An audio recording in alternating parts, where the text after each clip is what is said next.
Shahrukh Khan film king की shooting के दौरान जख्मी हो गए, इलाज के लिए अमेरिका मुंतकिल। बॉलीवुड के बादशाह शाहरुख खान अपनी आने वाली फिल्म किंग की शूटिंग के दौरान जख्मी हो गए, जिसके बाद उन्हें इलाज के लिए अमेरिका मुंतकिल कर दिया गया है। भारतीय मीडिया रिपोर्ट्स के मुताबिक हादसा मुंबई में शूटिंग के दौरान पेश आया, जब एक एक्शन सीन के दौरान शाहरुख खान की कमर पर चोट आई। अगरचे चोट की नौयत संगीन नहीं बताई गई, ताहम डॉक्टरों ने शाहरुख खान को मुकम्मल सेहतियाबी के लिए कम से कम 1 माह आराम करने का मशवरा दिया है।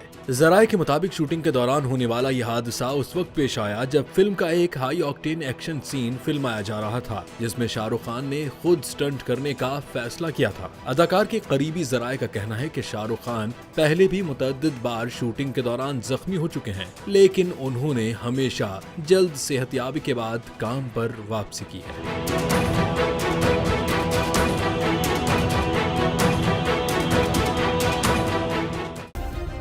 सब्सक्राइब करें और बेल दबाएं ताकि कोई खबर रह न जाए।